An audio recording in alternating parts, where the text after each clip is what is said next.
আজকে ভোর ৫টা নাগাদ আমরা বাড়ি থেকে বেরিয়েছিলাম তারাপীঠ যাওয়ার জন্য। ভেবেছিলাম বাড়ি থেকেই ব্লগটা শুরু করব, কিন্তু সেটা হয়নি। যদিও আমরা শান্তিনিকেতনের খুব কাছাকাছি একটা জায়গা থেকে কিন্তু এখন ব্লগটা স্টার্ট করছি। তারাপীঠে মাকে পুজো দিয়ে শান্তিনিকেতনে ফিরে এসে আমরা যেই রিসর্টে থাকবো সেটা বুকিং করার জন্যই কিন্তু আমরা এখানে এসেছিলাম। তো দেখো, তারপরেই তো আমরা তারাপীঠে চলে এসেছিলাম। আর তারাপীঠে এসে এবার ছিলাম আমরা সোনার বাংলা হোটেলে। সুইমিং পুলের সামনে চলে এসেছি। আমার বাচ্চাগুলো তো নেমে গেছে সুইমিং পুলে, কিন্তু আমি আর আমার হাজব্যান্ড দাঁড়িয়েছিলাম, একটু ফটোশ্যুট করছিলাম আর দুজনের মতো সময় কাটাচ্ছিলাম। আর জানো তো, তারাপীঠ পৌঁছাতে কিন্তু আমাদের প্রায় দুপুর 1টা মতো বেজে গিয়েছিল। তারপরে রুমে এসে একটু খাওয়া দাওয়া করলাম, কারণ একটু খিদেও পেয়ে গিয়েছিল। আর ছেলেদের তো তরই সই ছিল না, ওরা তো এসে সুইমিং পুলে ঝাঁপিয়ে পড়েছে আর আমাদের সমানে রেখে চলছে আসার জন্য। কিন্তু আমি আর ওর বাবা একটু দেরি করেই এসেছি রুম থেকে। তারপরেও পুলের সামনে এসেও আমি তো অনেকক্ষণ ধরে রিলস বানাচ্ছিলাম আর ফটো তুলছিলাম, আর ওরা তো সমানে ডেকেই চলেছে। পুলে না ভীষণ আনন্দ করেছি। তারপরেই আবার রুমে চলে এসেছি। রুমে এসে আবারও একবার স্নান করতে হয়েছে। জানো তো, পুলে স্নান করলে আর একবার স্নান করতেই লাগে। এর মধ্যে কিন্তু আমাদের লাঞ্চটাও চলে এসেছিলো। আমরা জানো, যখন সুইমিং পুলে স্নান করছিলাম তখনই এখানে হোটেলের একজন স্টাফ এসে বলছে যে আপনাদের যে খাবারটা অর্ডার করা ছিল সেটা তো চলে এসছে। তো আমরা বলছি যে নিচের টেবিলে রাখতে, আমরা যখন রুমে যাব তখন ডেকে খাবারটা নিয়ে যাব। আজকে লাঞ্চে অর্ডার করা হয়েছিল মিক্সড ফ্রাইড রাইস, চিকেন কষা আর বোধহয় চিকেন হট গার্লিক। আর এখানের খাবার নিয়ে তো দুবার কোনো কথা হবে না, এর আগেও আমরা এখানে থেকেছি তাই জানি খুবই ভালো। আর তোমরা যারা থেকেছো তারাও তো জানো। ছেলেদের লাঞ্চটা দেওয়ার পরে আমি আর আমার হাজব্যান্ড কিন্তু আমাদের যে ব্যালকনিটা ছিল ব্যালকনির সামনে বসেই লাঞ্চটা করছিলাম।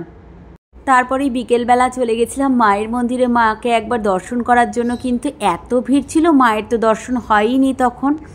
তো মন্দিরে গেলে একটা শান্তি, সেরমই একটা ব্যাপার, ওটার জন্যই গিয়েছিলাম। তারপরে পরের দিন যে পুজো দেবো সেটাও ঠিক করে আসলাম আমাদের পান্ডার কাছ থেকে।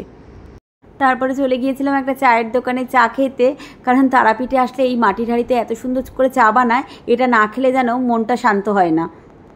আর ছিল সেরকমই গরম, তাই এত গরমের জন্য আমার হাজব্যান্ড আর ছোটো ছেলে কিন্তু হোটেলে চলে গিয়েছিল। আমি আর আমার বড় ছেলে একটু খানিকক্ষণ থেকে আমরা ঠাকুরের জন্য কয়েকটা জিনিস কিনে নিয়েছিলাম। তার মধ্যে ওই মায়ের একটা চরণ কিনেছিলাম আর বোধহয় ঘণ্টা কিনেছিলাম একটা। এখন দেখো, আমরা আমাদের হোটেলে আবার চলে এসেছি। এখন ওপরে আস্তে আস্তে যাচ্ছি। আর তারাপীঠ মন্দির থেকে তো সোনার বাংলা প্রায় 10 মিনিট মতো লেগেই যায় হাঁটতে হাঁটতে। এখন এত গরম লাগছে, ভাবছি কতক্ষণে রুমে গিয়ে ঢুকবো। এটা হচ্ছে পরের দিন সকালের ভিডিওটা। আর আমি একটা সাদা লাল পেরে শাড়ি পরে নিয়েছিলাম। এই হচ্ছে আমার লুকসটা, কেমন লাগছে বলো। আর আমার বরকে একটা পাঞ্জাবি পরিয়েছিলাম। ও তো জানো, পাঞ্জাবি একদম আগে পরতেই চাইতো না, এখন জোর করে একটু একটু করে পাঞ্জাবি পরানোর অভ্যাস করেছি। এখন খুব বেশি যে জোর করতে হয় তা নয়। কিন্তু আমার বড় ছেলেটা যদিও পাঞ্জাবি পরতে ভীষণই ভালোবাসে, ছোটোটা একদমই নয়। রাস্তার অপোজিটে যে গলিটা দেখছো সেটাই হচ্ছে মায়ের মন্দিরের মেন রাস্তা। গতকাল সন্ধ্যাবেলা যখন মায়ের মন্দিরে গেছিলাম তখন পা ব্যথা হয়ে গেছিলাম। আমার বরকে বলেছিলাম এরপরে যতবার এখানে আসবো ততবার টোটো করেই আসবো, তাই টোটো করেই এসেছিলাম কিন্তু। আর আমার হাজব্যান্ডকে বলেছিলাম যে মায়ের মন্দিরে যাওয়ার পথে যেই রাস্তাটা, সেখানে কিন্তু অনেক সুন্দর সুন্দর মালা বিক্রি হয়। ভেতর থেকে মালা নেব না, রাস্তা দিয়ে যেরকম আমাদের পছন্দ হবে ঠিক সেরকম মালাটা কিনে নিয়ে যাব। আর জানো তো, সেদিনকে সকালবেলাও কিন্তু ছিল সেই গরম। আমার হাজব্যান্ড একবার আমাকে বলেছিল, যখন ওই জিনিসগুলো কেনার কথা বলছিল যে পরের দিন সকালবেলা যখন মন্দিরে পুজো দিতে যাবে তখন কিনে নিও। আর তোমরাই বলো এখন কি আমি পারতাম? ও দেখো কি জোরে জোরে হেঁটে চলে যাচ্ছে। আর পুজো দিয়ে আসার সময়ও না ঠিক সেরকমই কাজটা করেছিল, যখন ওর কোথাও দাঁড়ানোর ইচ্ছা থাকে না, যখন জোরে জোরে হেঁটে চলে যায়। আমিও তাই প্ল্যান করেছিলাম বড় ছেলেকে নিয়ে যে আমরা আজকে এই জিনিস কিনে কেটেই তারপরেই হোটেলে ঢুকবো। তোমরাই বলো ট্রিক্সটা কেমন। আর তোমাদেরও এরকম বলে রাখছি যে তোমাদেরও যাদের হাজব্যান্ডরা এরকম হবে যে কোনো কিছু জিনিস যখন তাদের কিনতে না ইচ্ছা করবে, জোরে জোরে হাঁটিয়ে নিয়ে চলে যায়, তখন কিন্তু তোমরা এই ট্রিক্সটাই ফলো করবে। ও তো জানে না কার পাল্লায় পড়েছে, আমিও কিন্তু ঠিক সেই রকমই নাছোড়বান্দা, জিনিসটা কিনেই ছাড়বো। দেখেছো, তোমাদের বলছিলাম না কি সুন্দর সুন্দর মালা বিক্রি হয়। আর এই দেখো, আমার হাতে দুটো মালা কিনেও নিয়েছি। কিন্তু মালা দুটো হাতে করে নিয়ে জুতোর ঘরে জুতোটা রেখে দিয়ে আমরা চলে যাচ্ছি মন্দিরের মধ্যে। এখন সোজা চলে যাব আমরা যেই পান্ডার কাছ থেকে পুজো দিই সব সময়, আমার শ্বশুরমশাইয়ের আমল থেকেই কিন্তু সেই পান্ডার সাথেই পুজো দিই।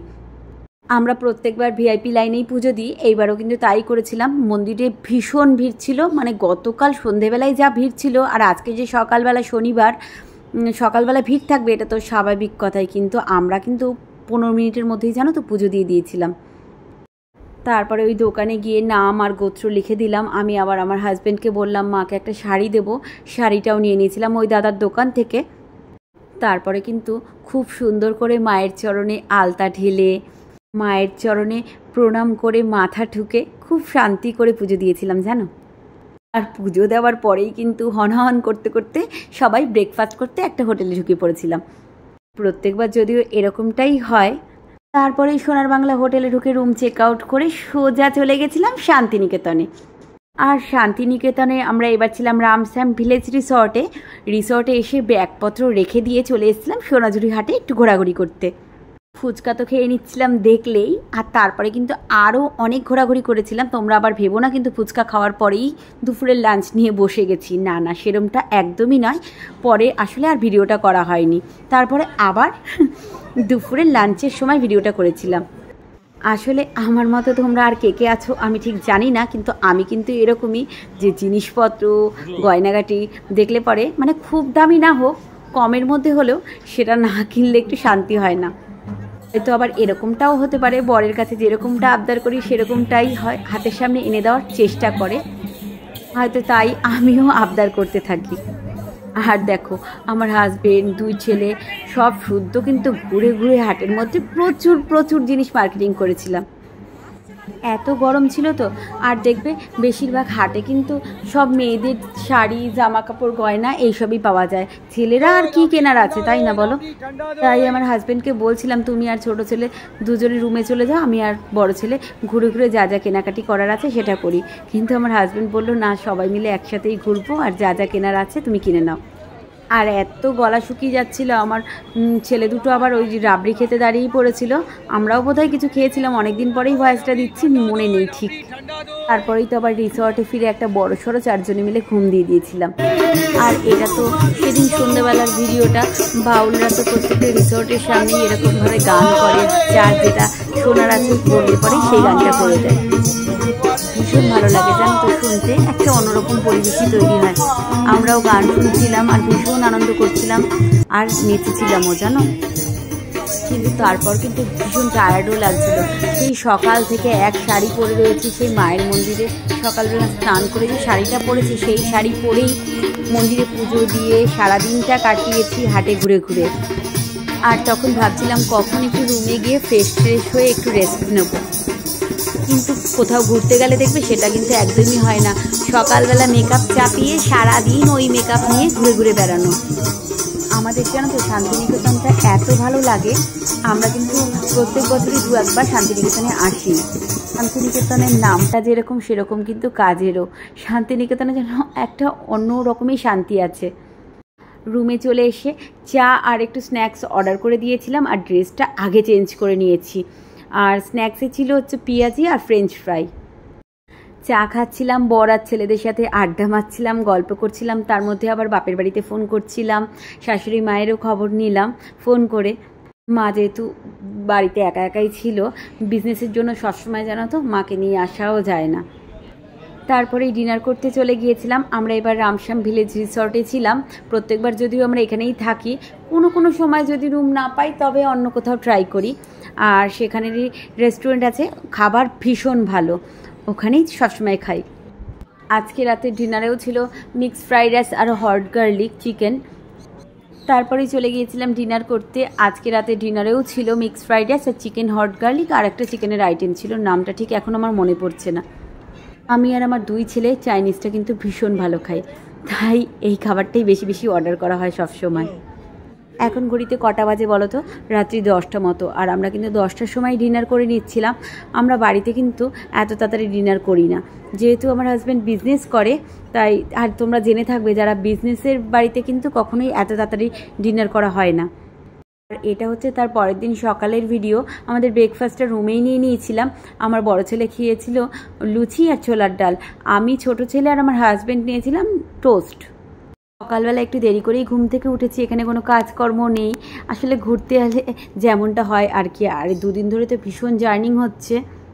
ব্রেকফাস্ট করার পর স্নান করে রেডি হয়ে আমরা কিন্তু বেরিয়ে পড়েছিলাম ঘুরতে।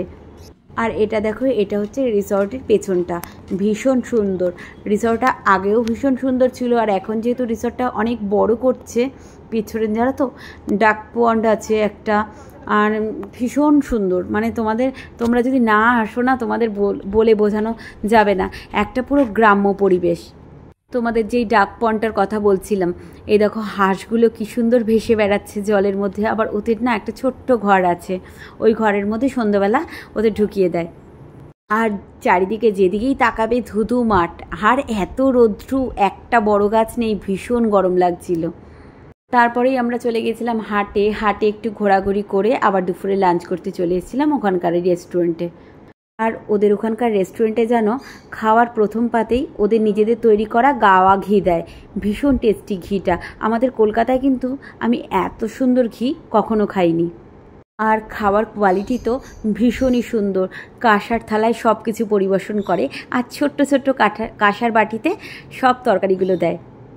আর শেষ পাতে পায়েস কিন্তু থাকবেই, শীতের দিনে নলেন গুড়ের পায়েস, আর গরমের দিনে ওই চিনির পায়েস। গরম গরম পায়েস সার্ভ করে, ভীষণ ভালো লাগে। আমরা বাড়িতে দেখবে সাধারণত ঠান্ডা পায়েসই খাই, মনে করি আমরা ঠান্ডাটাই বোধহয় বেশি ভালো লাগবে, কিন্তু না, দেখলাম শেষ পাতে গরম গরম পায়েসটা কিন্তু ভীষণ সুন্দর লাগে। আর লাঞ্চ করার পরেই কিন্তু আমরা রুমে চলে এসেছিলাম। রুমে এসে একটু রেস্ট নিচ্ছিলাম, গল্প গুজব করছিলাম, আর আমার হাজব্যান্ড তো শুয়েই ছিল। রিসর্টের বাইরে আবার রাবড়ি বিক্রি হচ্ছিল, আমার বড় ছেলে গিয়ে আবার রাবড়ি নিয়ে আসলো, সেটা খাচ্ছিলাম আর সবাই মিলে গল্প করছিলাম। তারপরেই আবার হাটে গেছিলাম, হাট থেকে ফিরে এখন দেখো সন্ধেবেলা হয়ে গেছে। আর সন্ধেবেলা রিসর্টের বাইরে বাউল গান হয়, সবাই বসে বসে টেবিলের সামনে চা টা খায় আর গল্প করছিলাম। আমরাও বেশ সুন্দর গল্প করছিলাম। আর একটা সুন্দর পানের দোকান ছিল, ওখান থেকেও পান কিনে খাচ্ছিলাম। আর আমার ছোট ছেলে যেখানে যাবে সেখানে তো কোল্ড ড্রিঙ্কস আছেই, যখনই গাড়ি করে আমরা কোথাও ঘুরতে যাব 1 পেটি কোল্ড ড্রিঙ্কসের ক্যান কিনে নিয়ে উঠবে। আর ওই 1 পেটি কোল্ড ড্রিঙ্কস কিন্তু পুরো ওর পেটেই যাবে, কেউ আমরা খাই না। তারপরেই আমার হাজব্যান্ডকে বলছিলাম চলো না একটু জঙ্গলের সামনে দিয়ে একটু হাঁটাহাঁটি করি। আমরা জানো তো প্রত্যেকবার মানে সেই শান্তিনিকেতনে আসলেই রাতের বেলা একটু কিন্তু জঙ্গলের সাইড দিয়ে রাস্তাগুলোতে একটু হাঁটাহাঁটি করি, ভীষণ সুন্দর লাগে, সেরকম ভয়েরও কিছু নেই। আর আমাদের রিসর্টটার ভিতরে দেখো কি সুন্দর করে লাইট দিয়ে সাজানো। আর আমরা ছিলাম এবার দোতলার রুমে, আর এরকম মানে লোহার সিঁড়ি ছিল, ওই সিঁড়ি দিয়ে উঠে যাচ্ছিলাম। আমার ছোটো ছেলেটা দেখো এত দুষ্টু, আমার বড় ছেলেকে আটকে দিচ্ছে, ওকে উঠতে দেবে না বলে। আবার বড় ছেলে মামা করে চিৎকার করছিল, মা দেখো না ভাই কি করছে। আর ও না ভীষণ দুষ্টু ছোটোজন। এত গরম, আমরা ভাবছি কতক্ষণে তালা খুলে ঘরে ঢুকবো। তারপরেই ডিনার চলে এসেছিলো, রুমেই অর্ডার করে দিয়েছিলাম, যে রেস্টুরেন্টে গিয়ে আর খেতে ইচ্ছে করছে না। আর সেদিন ডিনারে ছিল বাটার নান আর পনির বাটার মশলা, আর ছিল শাহি পনির। প্রত্যেকটা আইটেমই ভীষণ সুন্দর হয়েছিল খেতে।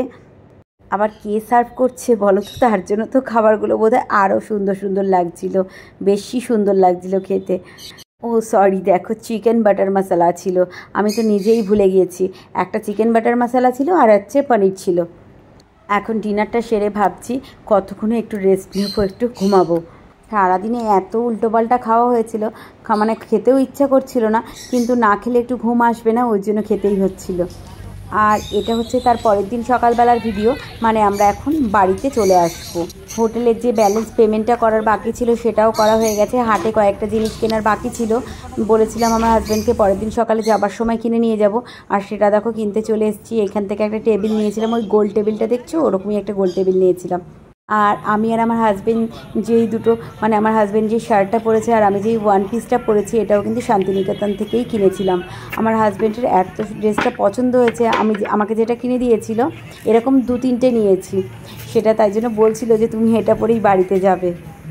আমারই বরঞ্চ আসার দিনে না একদম নতুন জামা পরে আসতে ইচ্ছে করছিল না, বাড়িতে যাব, মন টন খারাপ, আবার কবে ঘুরতে আসবো আমার আর ইচ্ছে করছিল না। তো সে যাই হোক, এই দেখো আমাদের রিসর্টের বাইরেটা, মানে ছেড়ে আসতে একদমই মন চাইছিল না। সোনাঝুরি হাটকে পিছনে ফেলে রেখে আমরা এখন রওনা দিয়ে দিচ্ছি বাড়ির পথে। আবার কবে আসবো জানি না। মনটা তো খারাপ লাগছেই, কিন্তু তবুও কিছু করার নেই, ছেলেদের কালকে থেকে স্কুল শুরু হয়ে যাবে, যেতে তো হবেই, তাই না? আর এরপরেই তো রাস্তায় ভীষণ মজা করতে করতে আসছিলাম। আর এই দেখো, এটা বর্ধমানের একটা ল্যাংচার দোকান। ওখানে আমরা বর্ধমানে এসে একটা ল্যাংচার দোকানে ঢুকে পড়েছিলাম ল্যাংচা খাওয়ার জন্য। আমি আর আমার 2 ছেলে, বলতে পারো আমাদের পুরো পরিবারটাই মিষ্টি তো ভীষণই ভালো খাই। আর বর্ধমানে আসবো, ল্যাংচা খাবো না, এটা তো হতেই পারে না। আর হাজব্যান্ড আবার ল্যাংচা খায়নি বসে, ও বরঞ্চ আমরা যেইটুকু টাইম খাচ্ছিলাম ল্যাংচা বসে বসে, তখন ও আমার বাড়ির জন্য সীতাভোগ আর ল্যাংচা কিনে নিয়েছিল।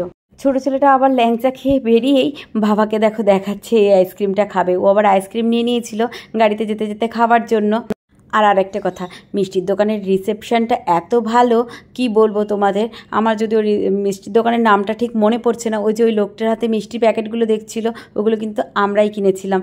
আর আমাদের জানো তো হাতে নিয়েও গাড়িতে উঠতে দিচ্ছিল না, উনি গাড়ির দরজা খুলে উনি মিষ্টির প্যাকেটগুলো ঢুকিয়ে দিচ্ছিল।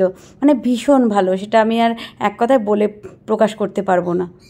তো যাই হোক, আমরা শান্তিনিকেতন থেকে 11টা নাগাদ বেরিয়েছিলাম, আর দুপুর কিন্তু 2:30-3টার মধ্যেই বাড়িতে ঢুকে গিয়েছিলাম। তো ব্লগটা কেমন লাগলো জানিও, ভালো লাগলে লাইক, শেয়ার আর কমেন্ট করো।